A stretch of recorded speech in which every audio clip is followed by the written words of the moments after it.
Welcome to Two Luckies, the podcast, and our series Dyin, Cryin and Lyin. This is a series of us talking about Little House on the Prairie and our take on it as adults. It is very different as an adult. Very different. And if you sum this all up, they can fall into one of three categories, either dying, They're crying, or they're lying. lying. So sit back, relax, come take an adventure with us as we reminisce on Little House the Prairie, Dyin, Cryin and Lyin. Lyin.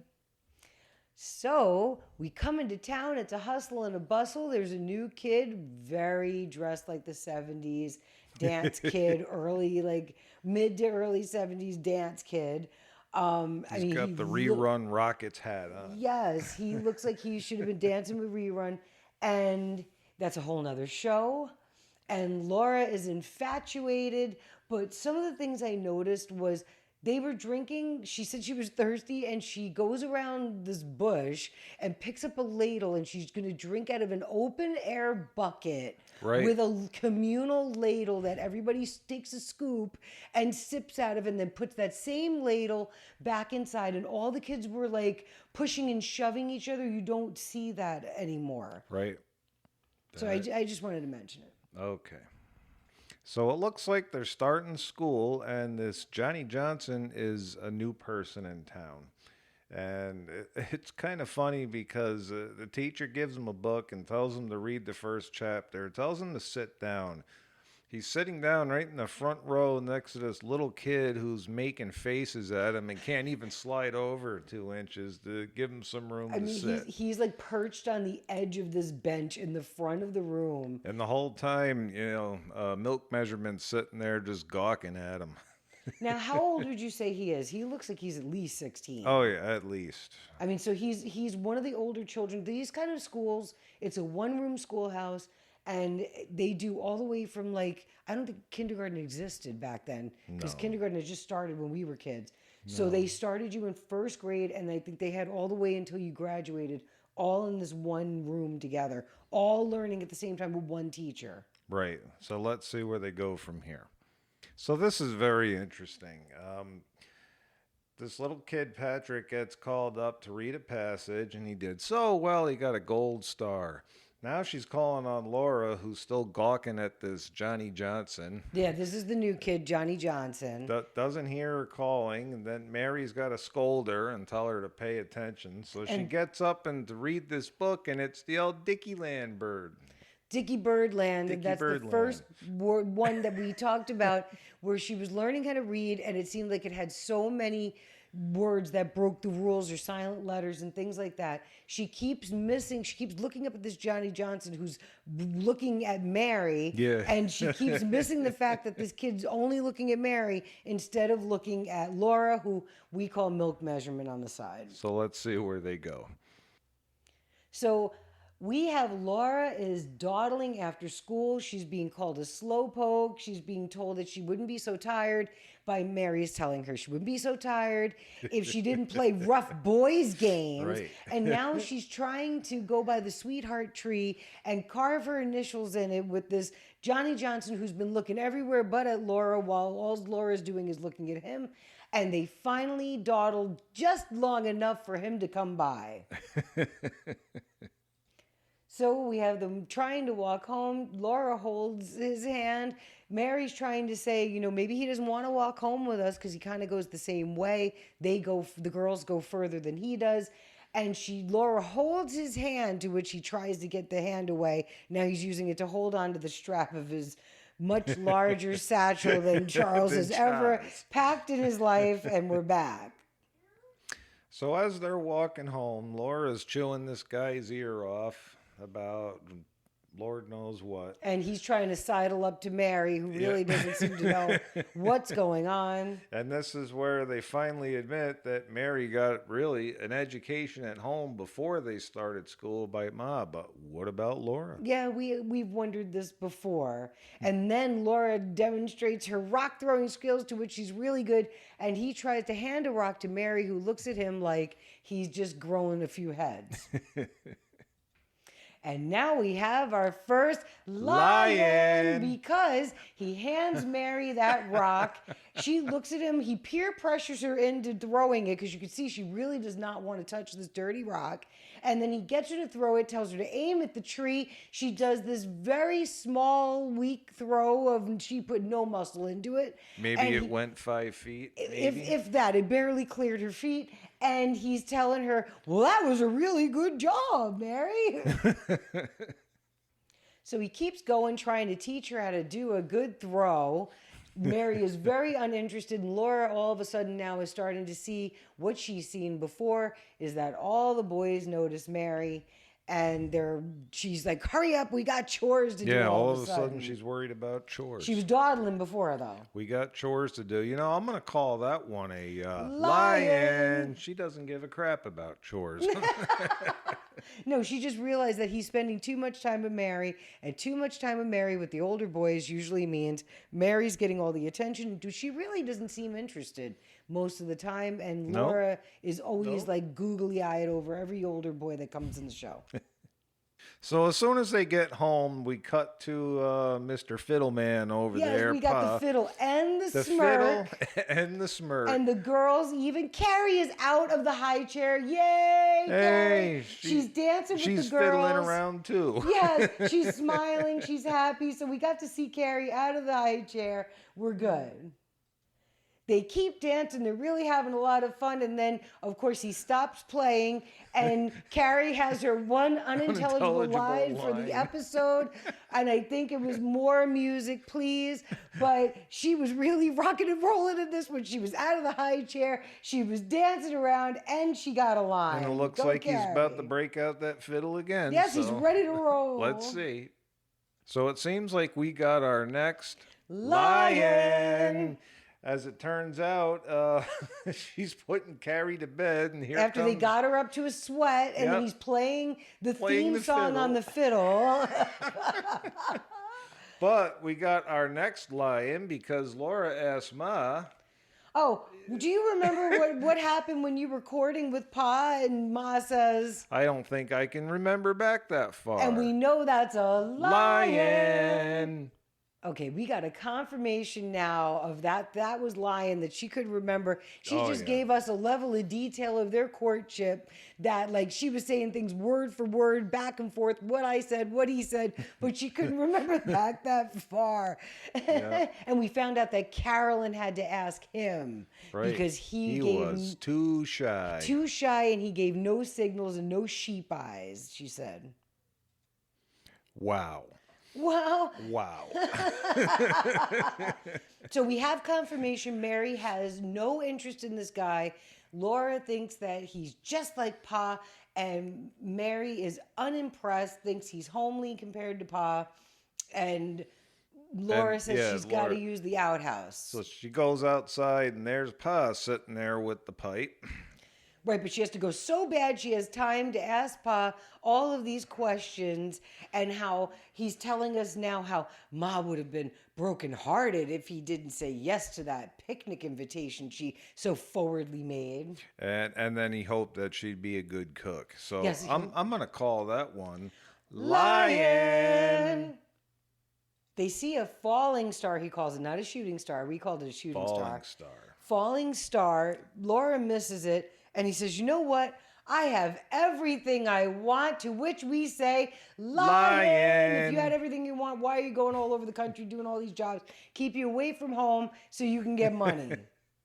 Now, he does do something cute. He gives his wish to Laura, who then scrunches up her face, and she makes her wish. And then he says, okay, go out back, because she was supposed to be going to the outhouse.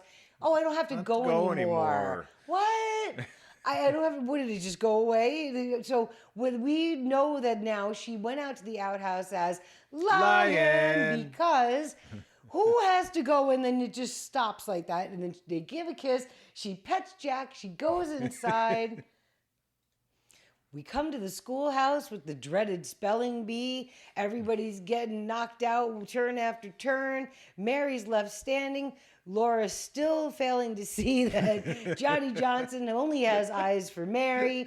And Laura's got her eyes on this kid so much that when school's dismissed, she's still staring at him as he's doing his chore of cleaning the blackboard. Yeah. Then she comes up and Miss Beadle says, do you have something to talk to me about? Which I call this a little lion because she has to come up with something quick and says, I hope you have a good time, which really, she had no idea what she was talking about. She was too busy making moon eyes at this kid.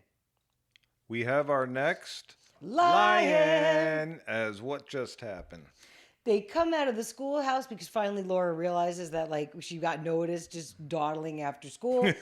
Mary is like power walking home, and Just like the first day of school. yes, and Laura is like, I forgot something, to which we say, lion. And then she tells Mary, no, you don't have to come up, run the whole way. She did tell the truth about the running. She is running back into the schoolhouse.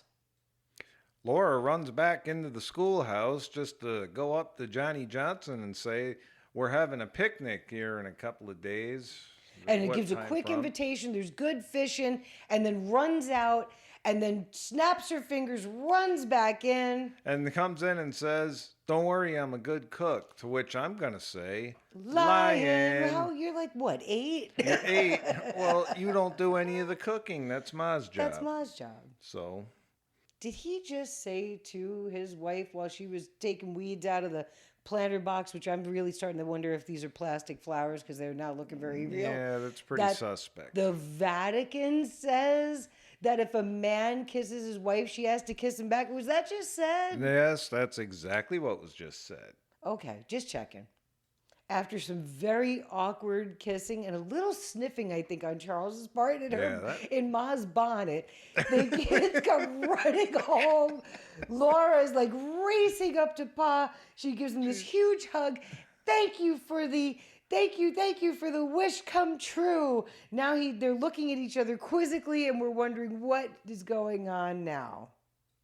We come inside after all that sniffing and kissing, and he's writing, and I was thinking he's left-handed. So he's writing a list left-handed. He's left-handed. And Ma is giving a whole list. We need flour. We need the carrot. He said the kerosene needs to be filled. And they get a little white sugar. And Laura says, Laura says she's done with her cleaning. And Ma said something. Yeah, she said spick and span or just a lick and a... The promise or something like that. Look at a promise. What a quick segue into a lion. Because Laura is in a hurry to get out of there. She's taken all their oatmeal cookies, and she says that, well, fishing, got to start early to get to fish, and fishing makes her hungry, to which we know as a lion because she's going to be bribing with these cookies. Yeah, she took all that food to meet Johnny Johnson, but doesn't say anything to Ma or Pa. So yes, evasive maneuvering. You're going to get caught. Right off the cuff, we come out with another lion. And why do we call that? Because she gets to the fishing hole and meets Johnny Johnson, and the first thing he asks is, oh, Mary didn't come, huh? And what does Laura say? Oh, no, she'd rather stay home with her nose in one of her books. Which, did she ever even ask Mary to come? She never asked Mary to come. Mary has no knowledge of this. So, yeah, we're going to say, lion. We know Laura's good at fishing. He just met her, so he's like super impressed about her fishing skills and starts complimenting her. To which she thinks, oh, he must really like me, but in reality, he just wants to date Mary. The only reason he showed up is because he thought Mary was going to be there, and now he's fishing with Laura. But he does seem like he's having a good time. Right. Okay, so all that excitement of her catching all these fish must have wore off because now he's taking a nap while she's trying to talk to him. He kicked back. His feet are filthy. Yeah, he's barefoot with filthy feet. They got mud all over them. Literally slides back, and that hat just snapped right over the top of his face. It was like it had a magnet. I mentioned it while we were watching it. Like what did it just like he put it on his head and it was just like snapped into place. And then the poor thing, Laura's over here like trying to get his attention, but he's over there with his hands behind his head, his hat over his eyes, and his muddy feet in her face.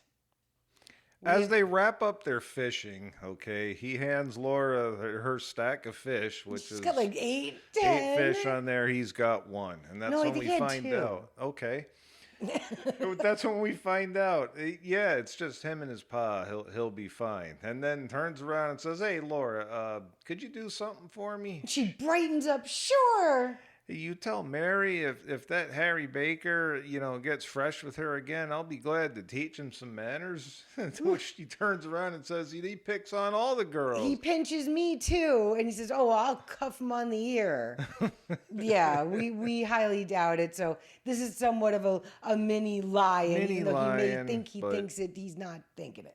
She's dejected with her like record amount of fish over here. He ate all of her oatmeal cookies, and all she got for her trouble was what she determined was an awful picnic and a whole bunch of fish. And she got she's starting to realize now that she's not getting anywhere with all this effort. That didn't take long. We had Lyin. Because over here we got Milk Measurement asking Pa about courting again. We're back to this topic. And he's saying, oh my gosh. He's saying that, some men like them, sweet and... Some with vinegar and Ma's all 3. Rolled into 1.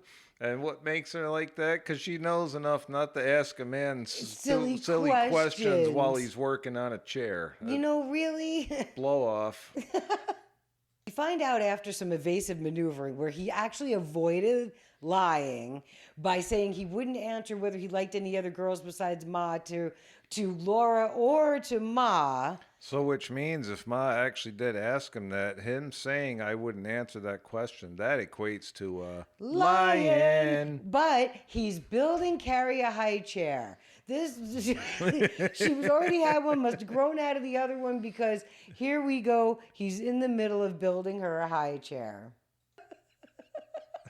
They make this cut to where it looks like the Ma is supposed to be sitting on this huge tree that fell over, and she's sitting on this thing, but because her skirt is hanging in such a way, it looks like she's just levitating to the side, and he's sitting in a hole next to her. Why they're not sitting at the same height, I haven't figured it out. He's looking up at her, but she looks like an apparition. She's just hovering on this thing next to him. Don't forget, he's got the pipe. Yes. Oh, yep. Nope. Got the pipe. We're probably about to have the smirk, but he's got the pipe. So Pa's talking to Ma about all these questions that Laura's been giving, and Ma is acting like she has no idea who this child is at all. Laura? Really?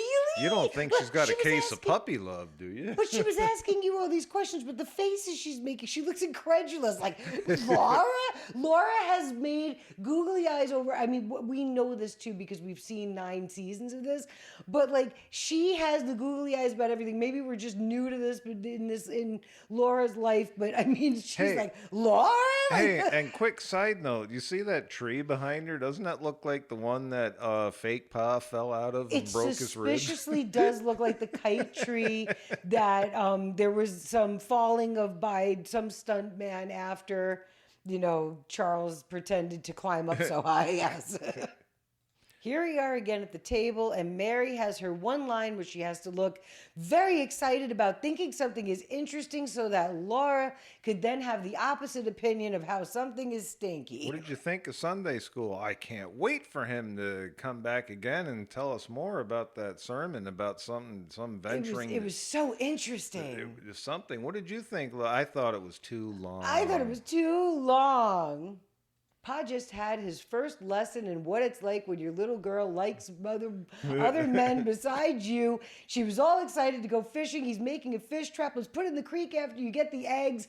And then who comes running barefoot down the hill? It's Johnny Johnson. It's Johnny Johnson, I mean, we have it paused here, and both of her feet are off the ground. She is literally floating on air because True. Johnny Johnson came. Laura's feet are off the ground. Both Did you of her happen to feet. say she was collecting eggs and she literally just dropped them on the Yes, she ground and just took dumps off the for the basket. house? It's Johnny Johnson. And she goes running into the house, and Pa is looking back and forth like, what just happened? My little girl could care less that I exist. Laura comes back out of the house after fixing her hair and looking in, I guess it was a piece of glass for a mirror. Comes walking out, and there's Johnny Johnson standing over there with Pa doing something With the dog, as yeah. she nonchalantly walks up. Well, isn't it Johnny Johnson?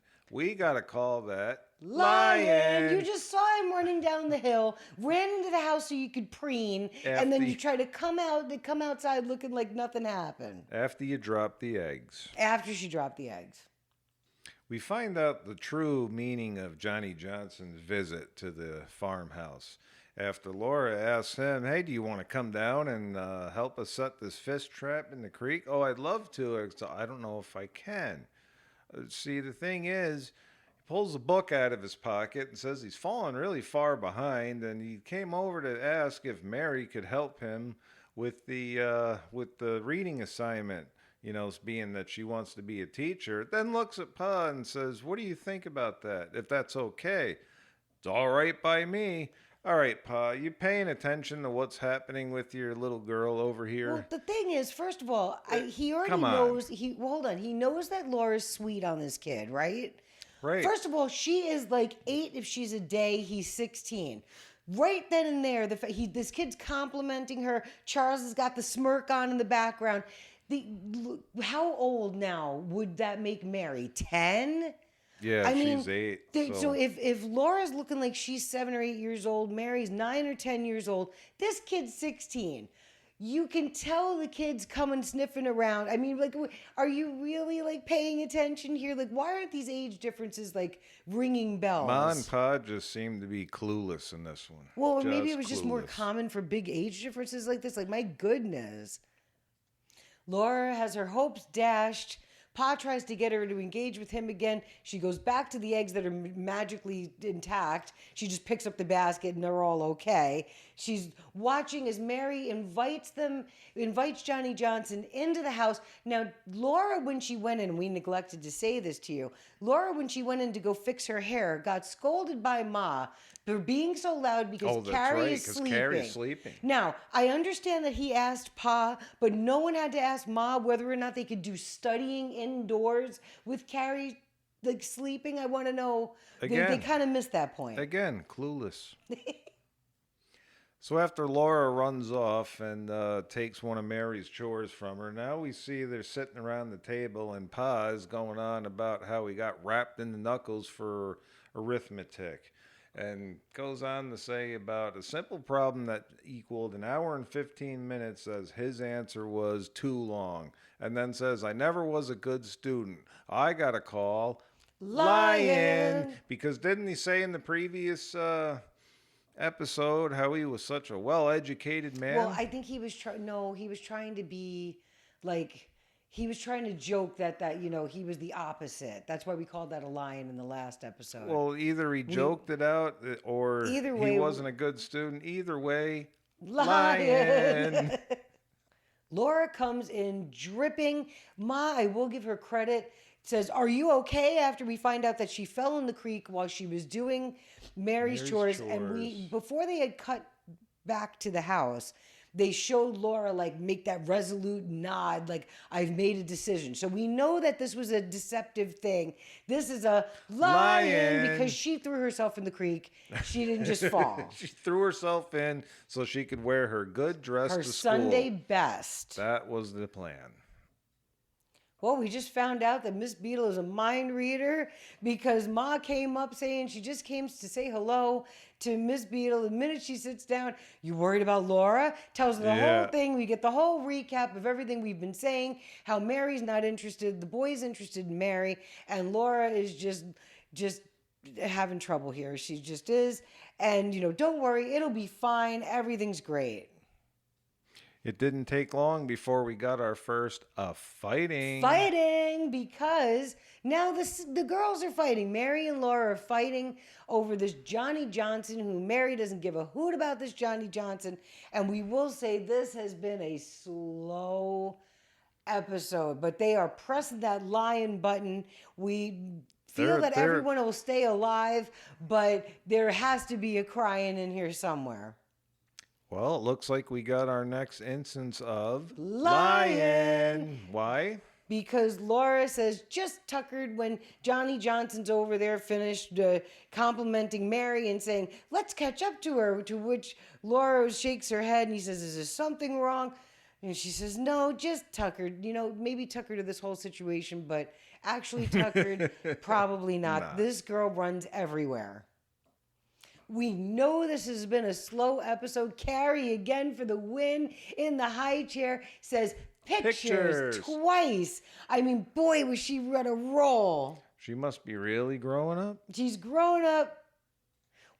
After Carrie actually said picture 3 times. 3 times. Go Carrie. The girls are squabbling again. Laura is very upset and tells Mary that she has been lying because she's two-faced, because she says one thing behind Johnny Johnson's back and she says another. A totally different thing to his face. Well, you got Ma. Here she is sticking her nose in. A little guest appearance of Pryin. Oh, definitely prying. But what did she come out and ask her? So what's really bothering you? And what does Laura say? Oh, nothing. Honest lion. Not only did Ma tell that Laura that she was being dishonest right then and there, but she even says that changing yourself so others would like you is a kind of lying. So thank you, Ma. You put it in there for us, even the characters know. This is Dyin, Cryin and Lyin. We're still waiting for some crying because we know everybody stays alive in this one. The fish died. We'll give that one. We had a whole bunch of fish died, so there was some dying, just a little dying. But let's see.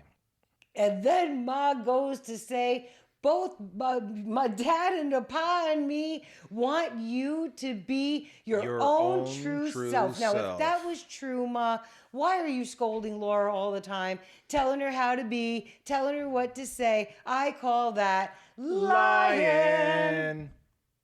Laura comes right out and tells her, Ma, I jumped in the creek. To which Ma says, I know that.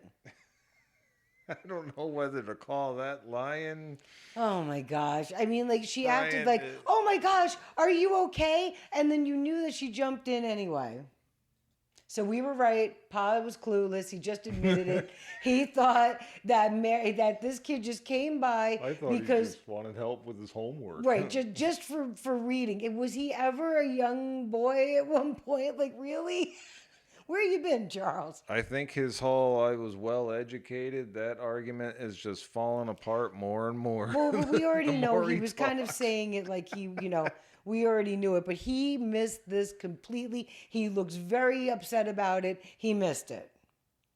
We get the answer about how old he is. Ma was asked by Pa, how old do you think he is? Just thought of asking this now. And she says, 14, 15, to which I really think he looks older, but like, what are you going to do? He's a little late to the party. Yeah.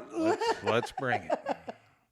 Now, according to Pa, when he was just, maybe 14 years old, that's a boy, but 15 years old, well, heck, that's a man. He doesn't like this. He thought he was just a boy. I mean, this is just really going on now. I don't like it. And, I mean, you got to get Miss Beadle involved. Come on. Johnny Johnson leans over to Laura as they pan back into school and says, meet me by the sweetheart tree after school. So Laura's just, wow, all right. And she goes mad dashing out of that building and comes up on him, and he's carving something into the tree and stands up embarrassed. And he keeps complimenting Laura, and we find out that he is just as clueless as her father is, because he has no idea that she's over here making moon eyes at him. Yeah, so when she said, just like Pa, she really was correct. She really was correct. We had no idea that even the people who wrote the script knew it. He does this big reveal thinking that Laura's going to be all excited to see her sister's initials with his initials on the tree. She goes running off, and we get denied our Cryin because we cut back to the most morose dinner we have seen in this entire series so far. Everyone is dejected, and Pa's looking around like, what do I do with this? I'm going to call that one. Cryin, because really they could have at least, like, I feel bad for Laura, but at the same time this is Dyin, Cryin and Lyin, and we need to see the Cryin. It seems like they're doing their best to try and hold back on the crying, but we went right away into another Lyin. How was school today? It was fine. Mary just told us how she couldn't stand this Johnny Johnson. Go ahead, what did she say about him? Oh, that he's Willie's right. He does look like a scarecrow. And he's addle-brained, and I'm going to be so embarrassed tomorrow because he put that he loved me on the tree, and Laura gets so incensed. How could you be so mean?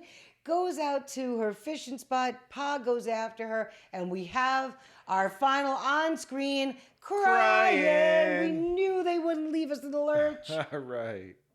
Didn't take long for them to follow up that Cryin with a Lyin. And first of all, why is he even encouraging this? He was just upset about there being such a large age difference, and this kid's practically a man, and now he's encouraging Laura that, oh no, he'll find you again. Wait, what? Which way do you want it? Mixed signals much? Not only that, she's like, I mean, what is she, 8? Like, she's 8. Clueless lying.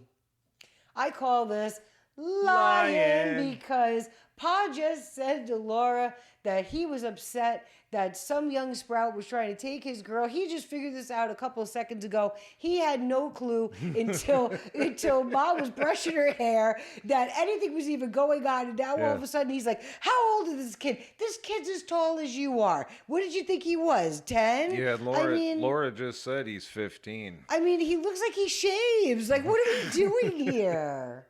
So after Pa's speech to Laura, and now he's got to get her home and get some food in her so she can be as pretty as Ma. Yeah, gotta get some supper into her. Yeah, we gotta pretty you up so you can have all those bows someday. Yep, and then they pan away and cue the violins, and they're walking home. So we had the fish were dying. If you wanted to really get particular with our categories here, yeah, we'll say the fish were dying. Whole mess of Lyin over a show that we felt was very slow. And they had one Cryin that they denied us and one Cryin they gave us at the end, and a very clueless Pa. And I don't know. What did you I would not have watched this episode as a kid. No, this was one if it came on TV and this was on, it either would have been in the background or I would have shut it off and did something else. We would have been outside, or like we would probably have skipped this one.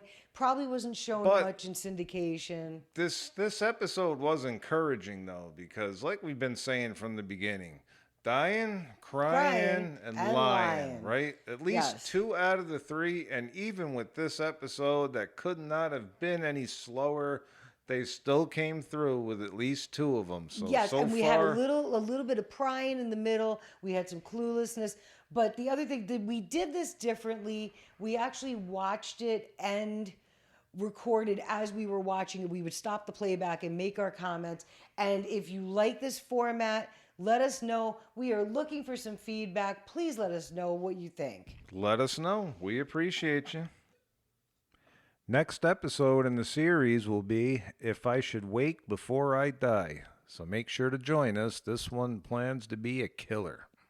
And that concludes this episode of Two Lockies, the podcast. And our series, Dyin, Cryin, and Lyin. We release these in 3s, so if you enjoyed it, there's more. Go check it out. Go check them out. We'll see you next time. We're out. See ya.